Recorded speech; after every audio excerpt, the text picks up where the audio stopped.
Children, in this second video, I would like to explain you about frequency polygon and how you are going to draw it. Now, for drawing a frequency polygon, again you require a frequency distribution table, or rather I should be saying a group frequency distribution table. And in the project work of assignment 1, it is mentioned that you have to draw a frequency polygon for the data that you have collected related to the pocket money a particular number of students are getting from their homes. So, according to my survey that I have done, I have collected this data that the least pocket money that a student is getting is 500, and the maximum pocket money that a person is getting is around about 960 or 980 lump sum. So, according to the survey that I have done, among 25 students, I got to know this thing, that the pocket money that different students are getting from 500 to 600, there are only 4 students. From 600 to 700, there are 8. From 700 to 800, there are 10. And from 800 to 900, there are 2. And in the last class, from 900 to 1000, there is only 1 student. As I told you earlier in my previous video, that for drawing a frequency distribution table, or what I should be calling it as a group frequency distribution table, because for drawing a frequency polygon on a graph paper, you require a group frequency distribution table in which you are going to make again groups which you are called as classes under the variable of pocket money expressed in rupees. And again you will be making 3 columns. First column will be related to the variable pocket money. Below that you will be writing all the variates, that is all the values related to that variable. And for that different values, you will be having a particular number of students which will be termed under the category of frequency. This number of students is actually representing the frequency. And as I told you earlier, frequency means the number of times a particular value, a particular variate is repeated. And the second column will be of tally marks, in which you represent the frequency by drawing vertical lines.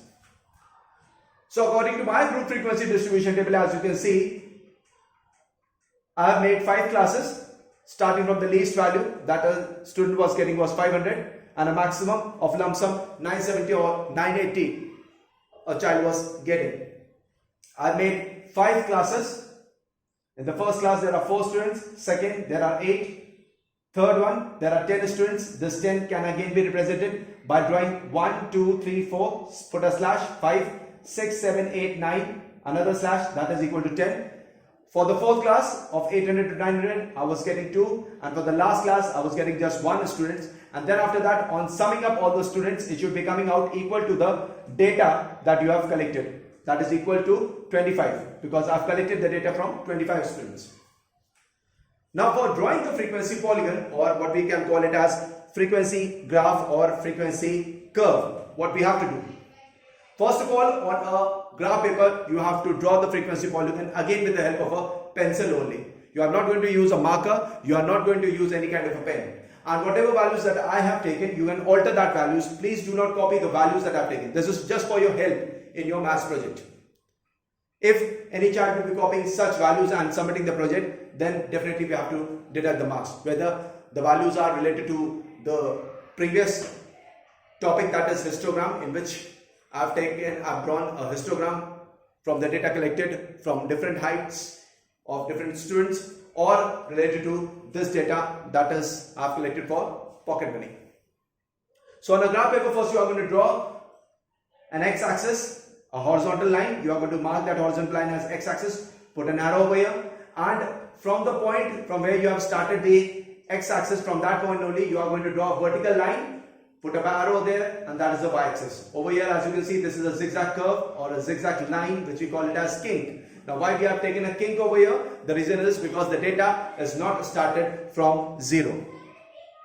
This is indicating that the graph is drawn from the scale which is beginning from 500.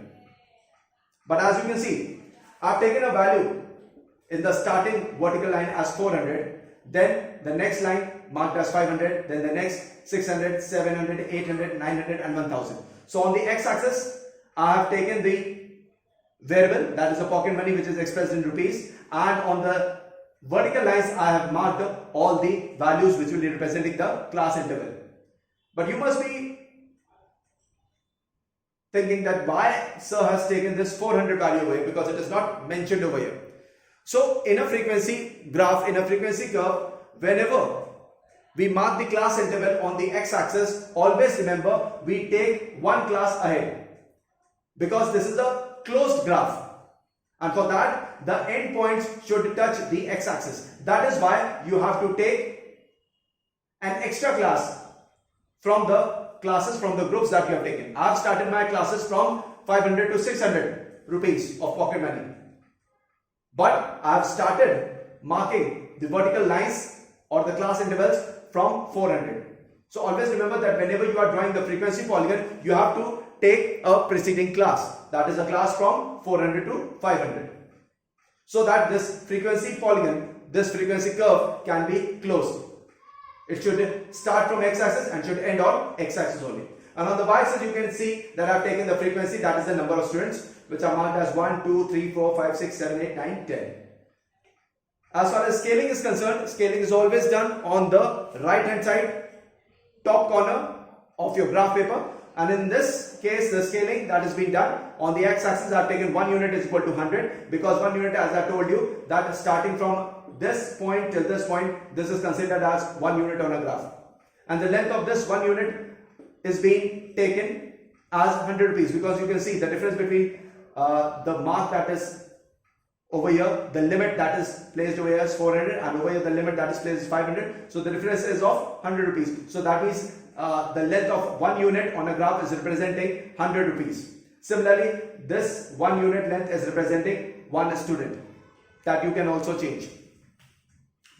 Now after this thing, for drawing a frequency curve, frequency graph, what you have to do is, for every class that is given over here and their corresponding frequency that is given over here, you are going to take the horizontal line corresponding to a particular class, and you have to mark a midpoint on that. As you can see over here, the first class goes from 500 to 600. So 500 to 600, this is the class, and the frequency is 4 for the corresponding class. So 4 is coming on this line, you can see it over here. But because you are drawing a frequency polygon, so on this line for the class interval 500 to 600, you are going to mark this midpoint. You can see it over here, this is the midpoint that I have marked.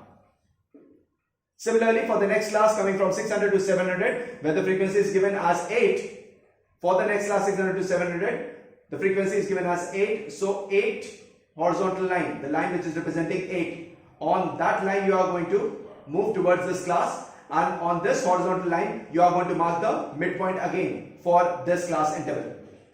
That means for the next other 3 classes you are going to also mark the midpoint on the horizontal lines, which is representing the respective frequency of a particular class. So for the next class 700 to 800, where the frequency is given as 10, again you can see this is the class 700 to 800 and the frequency is 10. So on the line which is representing 10, on reaching to this particular class, this particular unit, you are going to mark again the midpoint over here.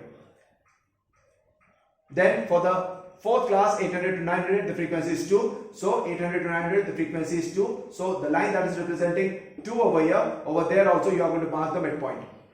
And for the last class where the frequency is 1 and the class is from 900 to 1000, there also you are going to mark the midpoint on the horizontal line which is representing 1. In other words, you can say you have to plot the points, that is these points, on the graph representing the frequencies of different classes against their corresponding midpoints of the class interval. That means you will be plotting the points, and these points are representing the frequencies of the different classes, but these are the midpoints of these classes where you are going to plot. But the data was given from 500 to 600 and so on till 1000. So you are going to join the points, the midpoints that you have marked over here with the help of lines, straight lines drawn with the help of a scale and a pencil, and you are going to join these extreme points. That is, this was the first point that was marked for the class 500 to 600. This was the first midpoint, and this was the last point marked for the last class 900 to 1000. This was the last midpoint. But you are going to join this midpoint with the next class midpoint, which is having the frequency 0, and this will be the midpoint on the x-axis. The next class will be, I have not marked over here, but I am telling you, the next class will be from 1000 to 1100, and for that there is no data given, so the frequency is 0, but you are going to mark for that 0 frequency the midpoint over here. Similarly, the data for 400 to 500 is also not mentioned, so their frequency is also considered as 0, but for that 0 frequency you are going to mark the midpoint. And these two midpoints are joined with the immediate midpoints that you have marked for the respective first class and the last class.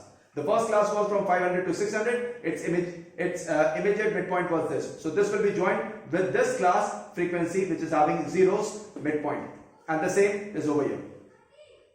So in this way you can get a frequency polygon.